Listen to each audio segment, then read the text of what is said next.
ప్రభువును రక్షకుడైన యేసు క్రీస్తు అతి శ్రేష్టమైన నామాన్ని బట్టి ఉదయకాల దైవ సందేశాలు అనే ఈ కార్యక్రమాన్ని వింటున్నా దేవుని బిడ్డలైన మీకు శుభం కలుగునగాక.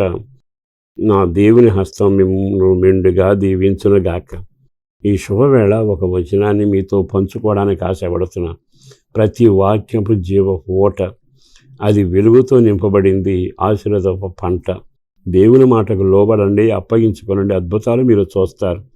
ఇక్కడ రాయబడిన ఉన్న మాట ఏమిటంటే, మనకి చాలాసార్లు వెండి ఉంటుంది, పరపతి ఉంటుంది, మంచి ఆరోగ్యం ఉంటుంది, నిధులుంటాయి, నిక్షేపాలు ఉంటాయి.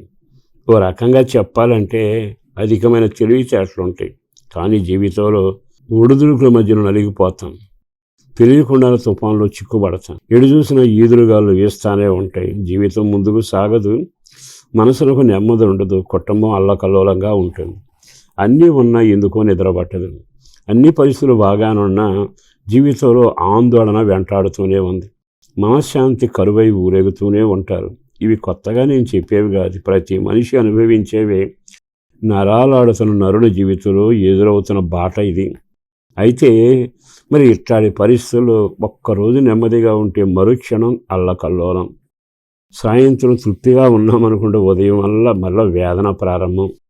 ఇట్లాంటి పరిస్థితుల్లో మనమే మన పరిస్థితులు మార్చుకోవడం చేత అయితే మనలో కొంతమంది అయినా పరిస్థితులు చక్కపరుచుకోగలరు. కానీ అది మన చేతుల్లో లేదు. కారణం ఏంటంటే మన మిడిమిడి జ్ఞానం మనల్ని అంతవరకు నడిపించదు. కొన్నిసార్లు జ్ఞానులు కదా అనుకుంటారు, నడిచొస్తుంది, కలిసి వస్తుంది, ఏదో రోజున నేను పొరపాటు పడ్డానే అని ఆవేదన మాత్రం మిగులుతూనే ఉంటుంది. కానీ మీ జీవితాల్లో మిమ్మల్ని ఒక స్థాయిలో నిలబెట్టి ఏది అక్కడికి వచ్చినా రాకపోయినా ఆయన నీ ప్రక్కన నిలబడి మేలు చేస్తాడు అని ఎందుకో ఈరోజు చెప్పాలనిపిస్తుంది. ఆ వాక్యం వినిపించాలనిపిస్తుంది.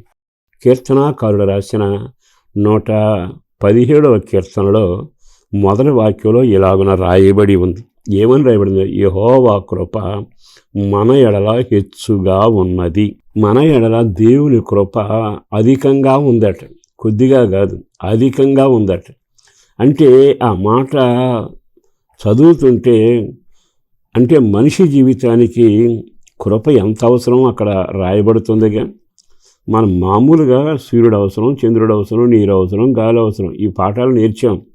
కానీ మనిషి మనుగడకు, కుటుంబ వ్యవస్థకు, నీ పయనానికి, నీ ఆత్మీయ అభివృద్ధికి కేవలం కృప ఒక్కటే సాధ్యం. అది దేవుని ద్వారా అనుగ్రహించబడుతున్న కృప. ఆ కృప కొద్దిగా కాదట, హెచ్చుగా ఉంది.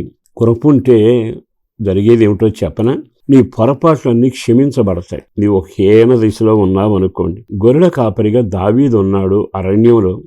అతని పట్ల కృప హెచ్చుగా ఉంటే అతడు నెమ్మదిగా యుద్ధభూమిలోంచి రాజభవనంలోకి వచ్చి తర్వాత సింహాసనానికి ఎక్కి వెళ్ళాడుగా. కృప ఏం చేస్తుందో తెలుసా? మనల్ని మన వల్ల కాదు అని మన బలహీనతలను లెక్క పెట్టుకునేట్టుగా మనం చేస్తూ ఉంటే కృప ఆ బలహీనతలో బలమిచ్చి తల ఎత్తుకునేట్టుగా చేస్తుంది. అందుకే ఎప్పుడు నేను అందరి కొరకు ప్రార్థన చేసేటప్పుడు ఆ కుటుంబానికి కృప కలగాలి అని. కృప ఉంటే దేవుని దృష్టి ఉంటుంది, దేవుని దయ ఉంటుంది, మమకారం ఉంటుంది, ఆప్యాయత ఉంటుంది. నీ స్థితిని మారుతుంది, నీవు లేపబడతావు, నీ రాజ్యం, నీ స్థితి, నీ కుటుంబం స్థిరపరచబడతా ఉంది. ఎందుకో నా వ్యక్తిగత జీవితంలో ఈ కృప ఉండబట్టే ఈరోజు వరకు ఈ పరిచయలో ఉండగలిగాను. ఒకవేళ ఆ కృపే లేకపోతే ఏనాడో మట్టికి మట్టిగా మారిపోయేవాడిని. ఒక సేవకుడిగా అనుభవిస్తూ చెప్పగలిగింది.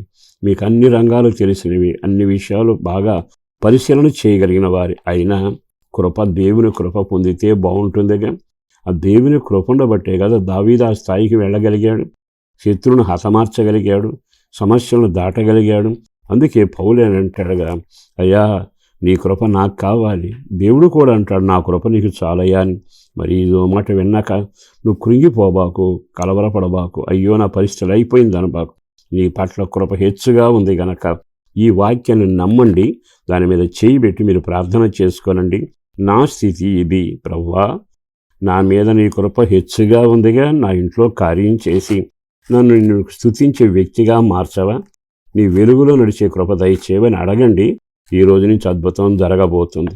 పరిశుద్ధుడును ప్రేమామడిన ప్రభు వందనాలయ బిడ్డలను దీవించండి. ఆ ఇంట్లో ఘనకార్యాలు జరగాలి, పిల్లలకు మంచి మనలు ఉండాలి, నోటి నిండా నవ్వు ఉండాలి, శుభకార్యాలు జరగాలి, అప్పులు కానీ రోగాలు కానీ యేసునామమున లయపరచబడాలి, కుటుంబారాధన ఉండాలి, రక్షణ భాగ్యంతో వర్ధిల్లాలి, జీవనోపాధిని దీవించండి. ఉద్యోగ వ్యాపార వ్యవసాయం చదువు రంగంలోనూ పెద్దల ఆరోగ్యం కొరకు పసిపిల్లల క్షేమం కొరకు కూడా ప్రార్థన చేస్తుండగా మరింత దీవెనకరంగా నీ రాకడ కొరకు ఆయత్తపరుస్తూ ప్రార్థనలో పెంచుమని యేసు పరిశుద్ధ నామాన ప్రార్థించి విన్నవించి వేడుచున్నాము తండ్రి. ఆమేన్.